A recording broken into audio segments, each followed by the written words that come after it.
Good morning, everybody. It's me, Mitch. Welcome to Morning Coffee with Mitch. Drink it if you got it.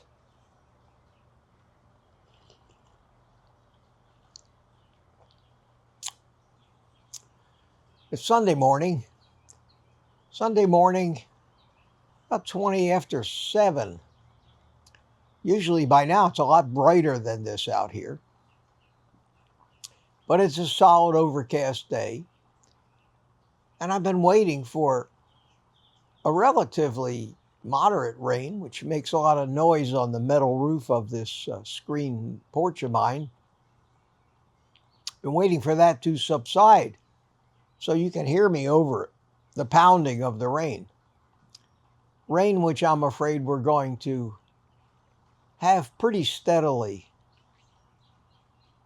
between now and the time that this anticipated major hurricane, which appears to be making a beeline for yours truly before it parades across the state of Florida. These hurricanes can still create havoc. I remember in 2004, Hurricane Charlie hit down at Fort Myers and came across a great deal of land before it hit me in Orlando, and it was brutal. This is forecast to be a very strong storm. And unfortunately, it's going to hit the west coast of Florida, which so much of which hasn't even started to recover from the damage from Helene. So it's going to be a very tense next 3 days, 4 days at least. Because the way the current forecast goes, if it stays on the track that they predict, it'll be in the middle of the night on Wednesday night when it actually arrives here on the east coast of Florida. And the brunt of a hurricane in the dark seems to always be what happens to me. That's what happened in Charlie. And you end up sitting up all night with tremendous noise. That's if you stay home. Or they may insist that we evacuate. And if we do that, and they go to my son's house, what a lot of people do is get hotels nearby. It's unnerving. On one hand, I say to myself, I've been through all this before so many times, and we do get a little complacent about it, and it's that complacency that's responsible for so much of the death, let alone the property damage, that the people through the Carolinas are experiencing now from Helene. So there's a lot of unknowns for me.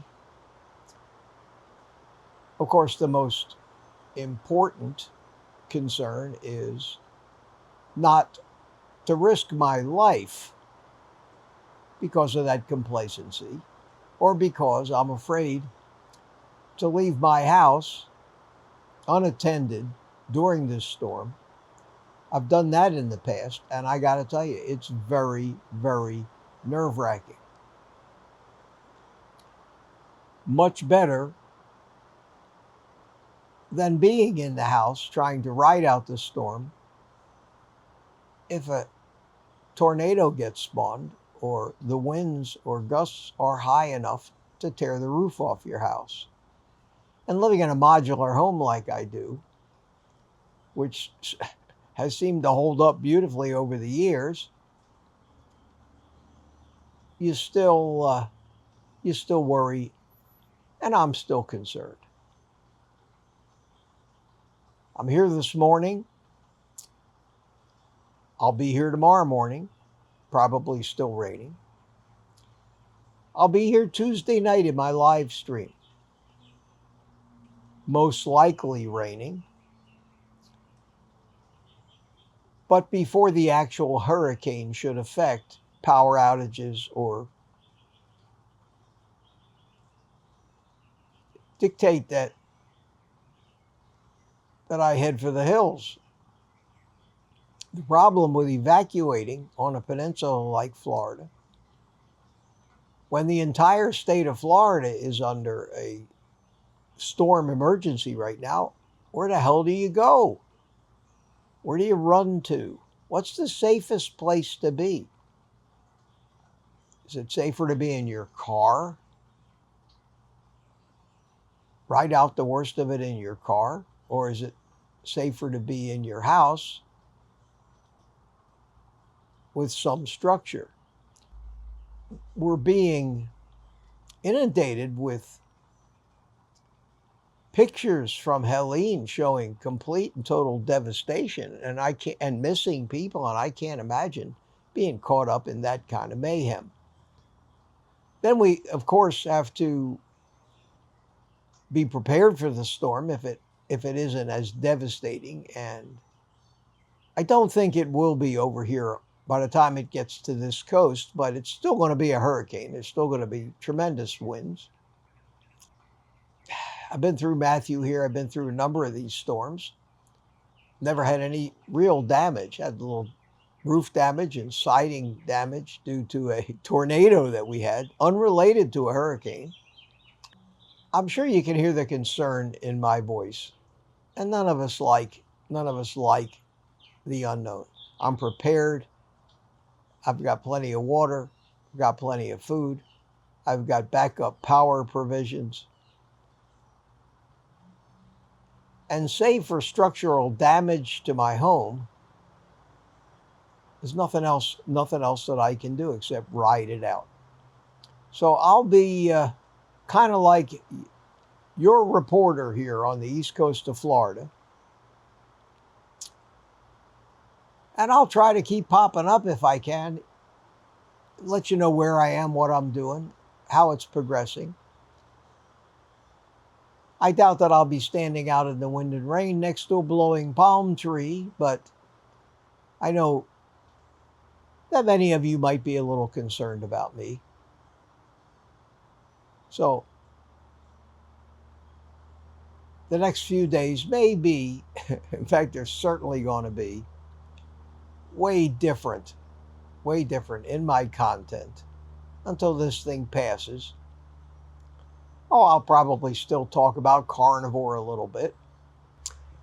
And as we progress over the next couple of days and the modeling for this storm starts to narrow down the likelihood of where it's going to hit, I've got a couple of factors, and these are the things that go through the minds of people who live in hurricane-prone regions like Florida, like Texas, Louisiana, the whole Gulf Coast, the East Coast as well. Depends on from which direction this thing is coming. Where the storm hits is critical. The storm is divided into quadrants, and it has feeder bands that feed the moisture in. Sometimes the roughest weather is in those feeder bands, and in the northeast quadrant of the storm is where the worst of those feeder bands happens. If the storm passes to the south of me, I'm in that quadrant, and we're going to get some rough weather. Some of the models show it passing to the south of me right now. If the storm goes north of me, I get a real break, not being in that northeast quadrant.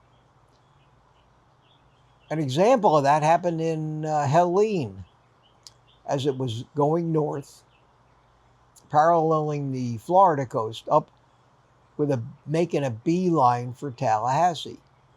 Tallahassee was panicked. They thought the city would be destroyed.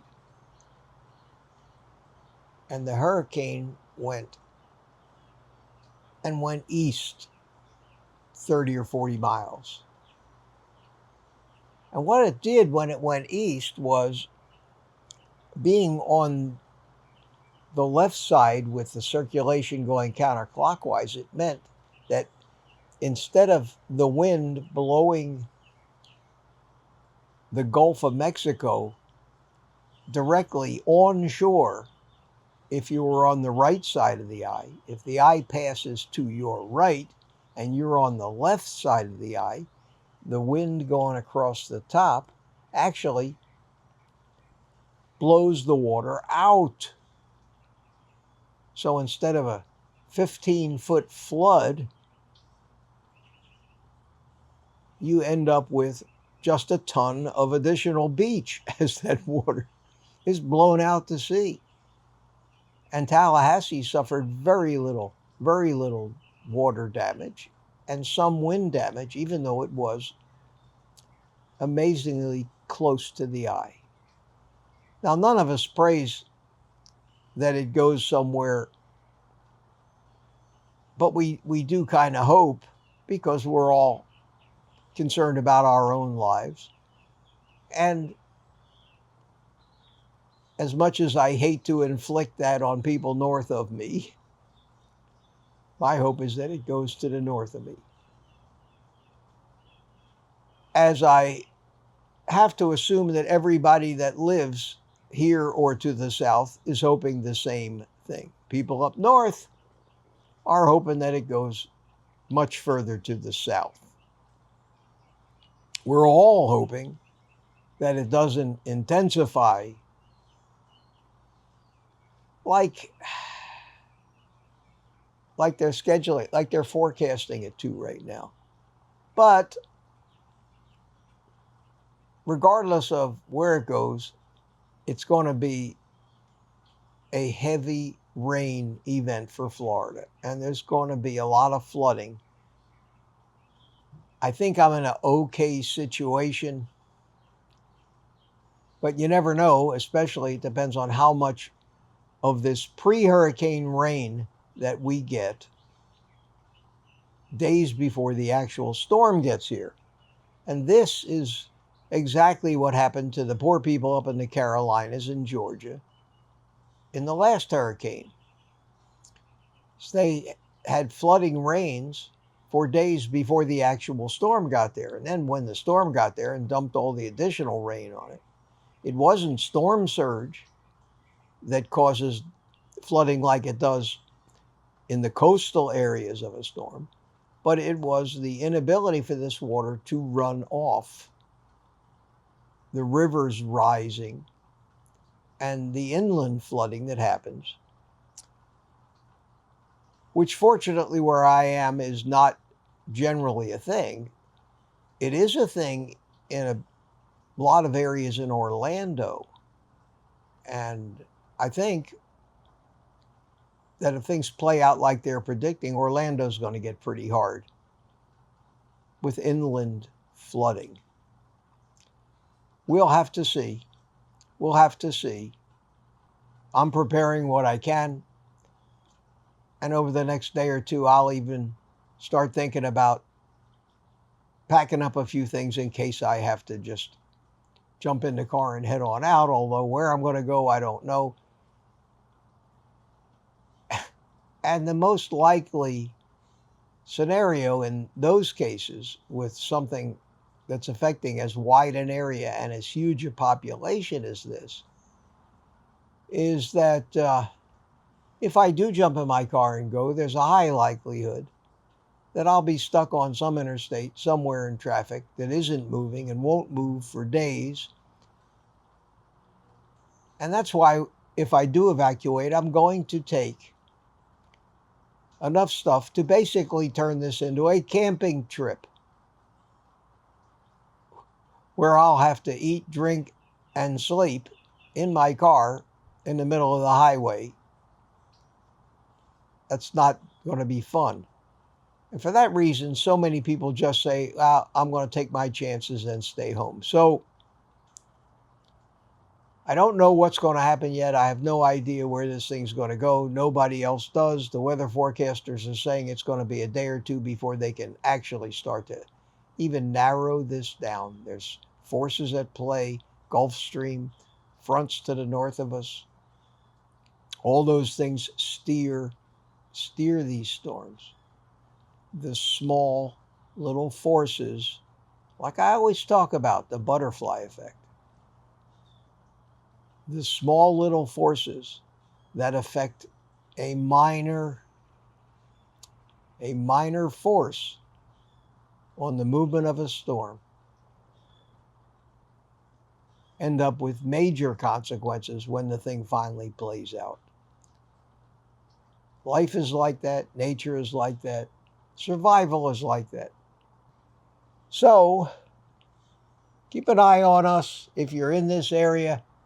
My friends, I wish you the best. I know a lot of you live in Florida, and we'll just stay in touch. And as long as I've got a way to communicate, I'll be popping up now and then, maybe with a live stream, maybe just with a short update video. That's about it. No message today, no carnivore, no biochemistry, none of that stuff. Sometimes other things in life have to be dealt with, and I think this is going to be one of them. Hopefully, we'll all come out okay on the other side. And Thursday, which seems like an eternity away, but it isn't, we'll assess what happened and see if we did the smartest thing that we could do, given the information that we knew. So with that, my friends, enjoy the day. Enjoy the day. Enjoy your weekend. If you're not already off, take the rest of the day off. And as usual, eat meat.